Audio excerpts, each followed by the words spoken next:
ਘੋੜੇ ਦੀਆਂ ਰਕਾਬਾਂ ਵਿੱਚ ਖੜੇ ਹੋ ਕੇ ਇਸ ਨਾਗਣੀ ਬਰਛੇ ਦਾ ਇੰਨਾ ਭਰਪੂਰ ਜ਼ਬਰਦਸਤ ਵਾਰ ਹਾਥੀ ਦੇ ਮੱਥੇ ਤੇ ਕਰਦੇ ਨੇ ਕਿ ਇਹ ਨਾਗਣੀ ਬਰਛਾ ਉਹ ਫੌਲਾਦੀ ਤਮੀਆਂ ਨੂੰ ਚੀਰਦਾ ਹੋਇਆ ਹਾਥੀ ਦੇ ਮੱਥੇ ਵਿੱਚ ਖੁੱਭ ਜਾਂਦਾ ਹੈ।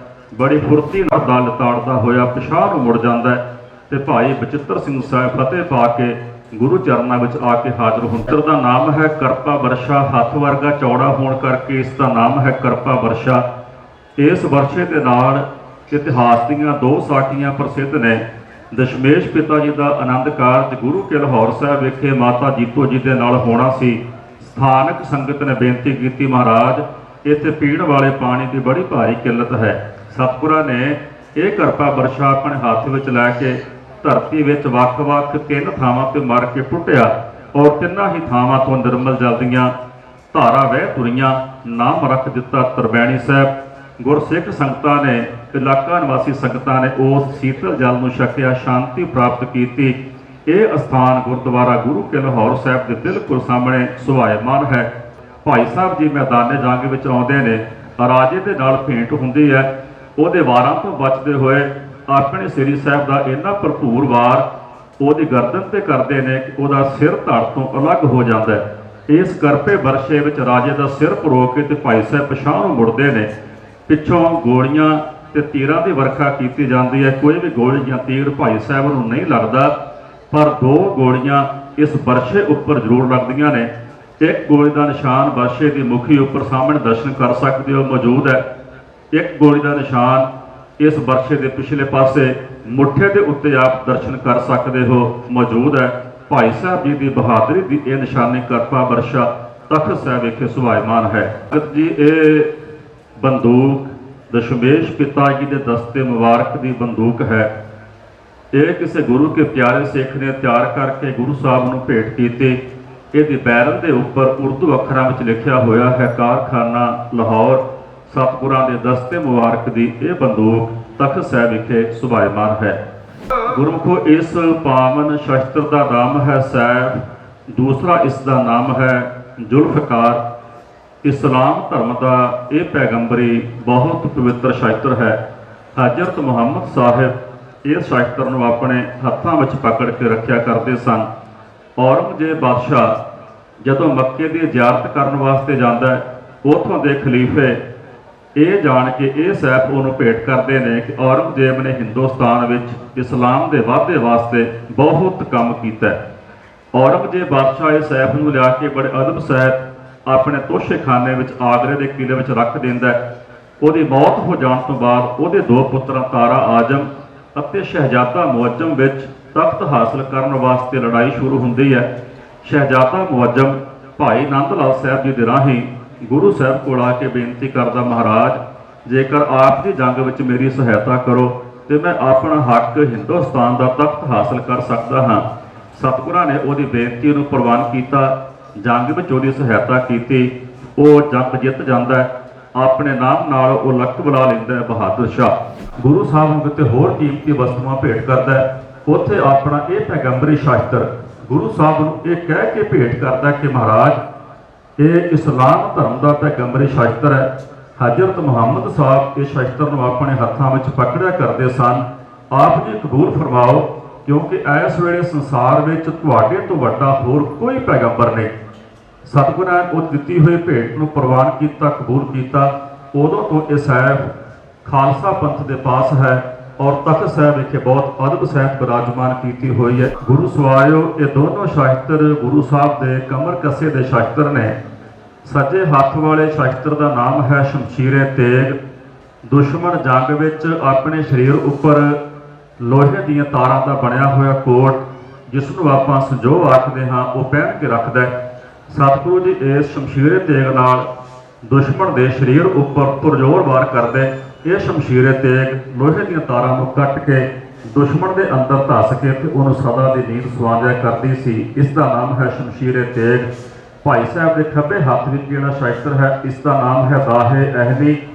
ਦੁਸ਼ਮਣ ਆਪਣੇ ਸਿਰ ਦੇ ਉੱਪਰ ਜੰਗ ਵਿੱਚ ਲੋਹੇ ਦਾ ਇੱਕ ਟੋਪ ਪਾ ਕੇ ਰੱਖਦਾ ਹੈ। ਸਤਿਗੁਰੂ ਜੀ ਇਸ ਦਾਹੇ ਅਹਿਨੀ ਦੇ ਨਾਲ ਦੁਸ਼ਮਣ ਦੇ ਸਿਰ ਦੇ ਉੱਤੇ ਪਾਏ ਹੋਏ ਟੋਪ ਉੱਪਰ ਵਾਰ ਕਰਦੇ। ਇਹ ਲੋਹੇ ਦੇ ਟੋਪ ਨੂੰ ਕੱਟ ਕੇ ਦੁਸ਼ਮਣ ਦੇ ਸਿਰ ਅੰਦਰ ਧੱਸ ਕੇ ਤੇ ਉਹਨੂੰ ਸਦਾ ਦੀ ਨੀਂਦ ਸਵਾਂਦਿਆ ਕਰਦੀ ਸੀ। ਸਤਿਗੁਰਾਂ ਦੇ ਕਮਰ ਕੱਸੇ ਦੇ ਇਹ ਦੋਨੋਂ ਸ਼ਸਤਰ ਸ਼ਮਸ਼ੀਰੇ ਤੇਗ ਅਤੇ ਦਾਹੇ ਅਹਿਨੀ ਤਖਤ ਸਾਹਿਬ ਵਿਖੇ ਸੁਭਾਇਮਾਨ ਹਨ।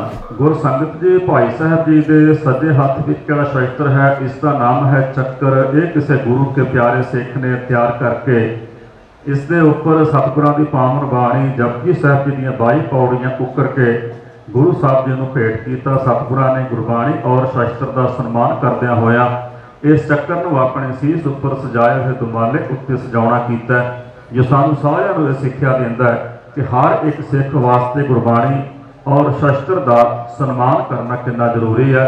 ਗੁਰੂ ਹਰਿਰਾਏ ਸਾਹਿਬ ਜੀ ਮਹਾਰਾਜ ਕਿਰਪਾ ਕਰਦੇ ਹਨ, ਜਿਨ ਭੈ ਅਦਬ ਨ ਬਾਣੀ ਧਾਰਾ, ਜਾਣੋ ਸੋ ਸਿੱਖ ਨਾਹੇ ਹਮਾਰਾ। ਸਤਿਗੁਰਾਂ ਦਾ ਇਹ ਪਾਵਨ ਸ਼ਸਤਰ ਚੱਕਰ ਤਖਤ ਸਾਹਿਬ ਵਿਖੇ ਸੋਭਾ ਪਾਉਂਦਾ ਹੈ। ਭਾਈ ਸਾਹਿਬ ਜੀ ਦੇ ਖੱਬੇ ਹੱਥ ਵਿੱਚ ਜਿਹੜਾ ਸ਼ਸਤਰ ਹੈ, ਇਸ ਦਾ ਨਾਮ ਹੈ ਢਾਲ। ਗੈਂਡੇ ਦੀ ਖਲ ਦੀ ਬਣੀ ਹੋਈ ਹੈ। 350 ਸਾਲ ਤੋਂ ਜ਼ਿਆਦਾ ਇਹ ਢਾਲ ਪੁਰਾਣੀ ਹੈ, ਅੱਜ ਵੀ ਬਹੁਤ ਵਧੀਆ ਹਾਲਤ ਵਿੱਚ ਹੈ। ਗੁਰਮੁਖੋ, ਇਹ ਦੋਨੋਂ ਸ਼ਸਤਰ ਵਰਸ਼ਾ ਔਰ ਵਰਸ਼ੀ, ਸੱਜੇ ਹੱਥ ਵਾਲਾ ਸ਼ਸਤਰ ਹੈ ਵਰਸ਼ਾ, ਖੱਬੇ ਹੱਥ ਵਾਲਾ ਸ਼ਸਤਰ ਹੈ ਵਰਸ਼ੀ। ਇਹ ਦਸ਼ਮੇਸ਼ ਪਿਤਾ ਜੀ ਦੇ ਹਨ। ਸੱਜੇ ਹੱਥ ਵਾਲਾ ਸ਼ਸਤਰ ਵਰਸ਼ਾ ਹਾਥੀ ਉੱਤੇ ਅਸਵਾਰ ਹੋ ਕੇ ਜੰਗ ਵਿੱਚ ਵਰਤਿਆ ਜਾਂਦਾ ਹੈ, ਔਰ ਖੱਬੇ ਹੱਥ ਵਾਲਾ ਸ਼ਸਤਰ ਘੋੜੇ ਤੇ ਅਸਵਾਰ ਹੋ ਕੇ ਜੰਗ ਵਿੱਚ ਵਰਤਿਆ ਜਾਂਦਾ ਹੈ, ਔਰ ਆਪਣੇ ਹੱਥੋਂ ਚਲਾ ਕੇ ਵੀ ਦੁਸ਼ਮਣ ਦੇ ਉੱਤੇ ਵਾਰ ਕੀਤਾ ਜਾ ਸਕਦਾ ਹੈ। ਇਹ ਦੋਨੋਂ ਸ਼ਸਤਰ ਵਰਸ਼ਾ ਅਤੇ ਵਰਸ਼ੀ ਦਸ਼ਮੇਸ਼ ਪਿਤਾ ਜੀ ਦੇ ਹਨ ਔਰ ਤਖਤ ਸਾਹਿਬ ਵਿਖੇ ਸੁਭਾਇਮਾਨ ਹਨ। ਬੋਲੇ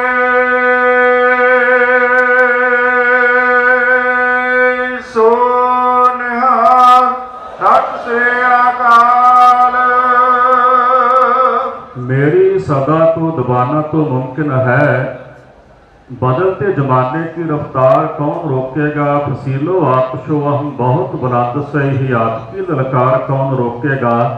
मेरे ख्यालों की परवाज को रोकने वालों, हर गोबिंद की तलवार कौन रोकेगा। गुरमुखो, ये पावन तेगा मेरी पीर दे मालक गुरु हरगोबिंद साहब जी महाराज का। सतगुरां ने श्री अकाल तख्त साहब की रचना की।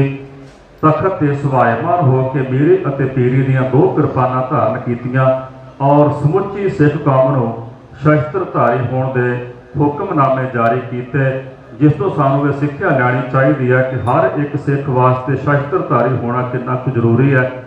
उस वक्त ते महान ब्रह्म ज्ञानी आद सिख सिੱਖੀ ਦੇ ਕੁਤਬੀ ਸਿਤਾਰੇ बाबा बुढ़ा साहब जी वर्गे महापुरुषों ने भी अपने गात्रे किरपान धारण की, जिस तो सानू सिक्ख्या मिलती है कि हर एक सिख वास्ते शस्त्रधारी होना कितना जरूरी है।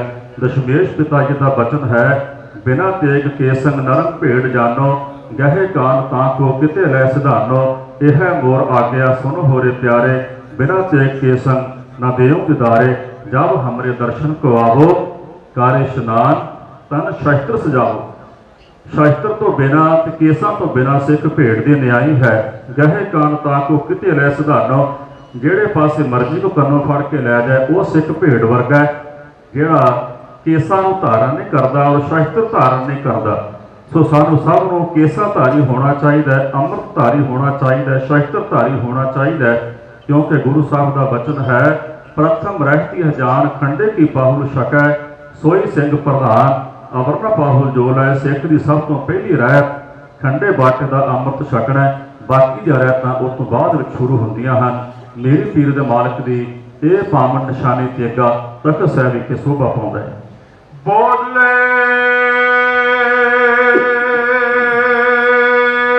सो निहाल, सति श्री अकाल।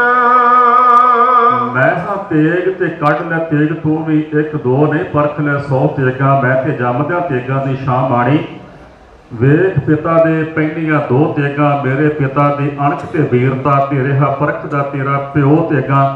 हुण भी वेख लई आउंदे भविख अंदर, मेरे पुत्र ने वाहणियां ओ तेगा। ओहदी तेग विचों जिहड़ी तेग निकलू, तेरियां लवेगी लखां ही खो तेगा।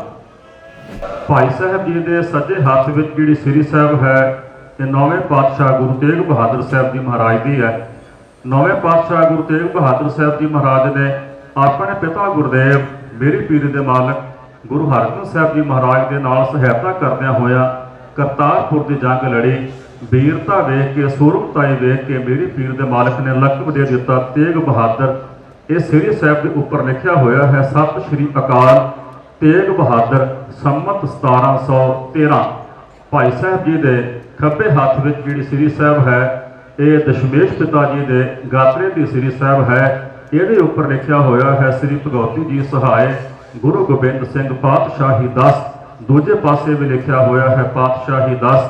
ਇਹ ਦੋਨੋਂ ਸ੍ਰੀ ਸਾਹਿਬ 9ਵੇਂ ਪਾਤਸ਼ਾਹ ਗੁਰੂ ਤੇਗ ਬਹਾਦਰ ਸਾਹਿਬ ਦੀ ਔਰ 10ਵੇਂ ਪਾਤਸ਼ਾਹ ਧੰਨ ਗੁਰੂ ਗੋਬਿੰਦ ਸਿੰਘ ਸਾਹਿਬ ਜੀ ਮਹਾਰਾਜ ਦੀ ਗਾਤਰੇ ਦੀ ਸ੍ਰੀ ਸਾਹਿਬ ਤਖਤ ਸਾਹਿਬ ਵਿਖੇ ਸੁਭਾਇਮਾਨ ਹੈ।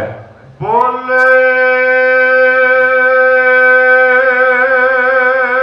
ਸੋ ਨਿਹਾਲ ਸਤਿ ਸ੍ਰੀ ਅਕਾਲ। ਗੁਰੂ ਸਵਾਰਿਓ, ਇਹ ਦੋਨੋਂ ਸ੍ਰੀ ਸਾਹਿਬ ਦਸ਼ਮੇਸ਼ ਪਿਤਾ ਗੁਰੂ ਗੋਬਿੰਦ ਸਿੰਘ ਸਾਹਿਬ ਜੀ ਮਹਾਰਾਜ ਦੇ ਗਾਤਰੇ ਦੀਆਂ ਹਨ। ਸੱਜੇ ਹੱਥ ਵਾਲੀ ਸ੍ਰੀ ਸਾਹਿਬ ਉੱਪਰ ਲਿਖਿਆ ਹੋਇਆ ਹੈ ਗੁਰੂ ਗੋਬਿੰਦ ਸਿੰਘ ਜੀ ਕੇ ਕਮਰ ਕੀ ਤਲਵਾਰ ਹੈਗੀ ਵਧੇ ਦੇਗ ਤੇ ਜਾਂ ਤੇਗ ਤੇ। ਕਬਜੇ ਉੱਪਰ ਲਿਖਿਆ ਹੋਇਆ ਹੈ ਗੁਰੂ ਨਾਨਕ ਸਰਬ ਸਿੱਖਾਂ ਨੂੰ ਸਹਾਇ। ਭਾਈ ਸਾਹਿਬ ਦੇ ਖੱਬੇ ਹੱਥ ਵਿੱਚ ਜਿਹੜੀ ਸ੍ਰੀ ਸਾਹਿਬ ਹੈ ਇਹ ਸ੍ਰੀ ਸਾਹਿਬ ਵੀ ਦਸ਼ਮੇਸ਼ ਪਿਤਾ ਗੁਰੂ ਗੋਬਿੰਦ ਸਿੰਘ ਸਾਹਿਬ ਜੀ ਮਹਾਰਾਜ ਦੇ ਗਾਤਰੇ ਦੀ ਸ੍ਰੀ ਸਾਹਿਬ ਹੈ। ਇਹ ਦੋਨੋਂ ਸ੍ਰੀ ਸਾਹਿਬ ਤਖਤ ਸਾਹਿਬ ਵਿਖੇ ਸੁਭਾਇਮਾਨ ਹਨ। ਬੋਲੇ ਸੋ ਨਿਹਾਲ ਸਤਿ ਸ੍ਰੀ ਅਕਾਲ।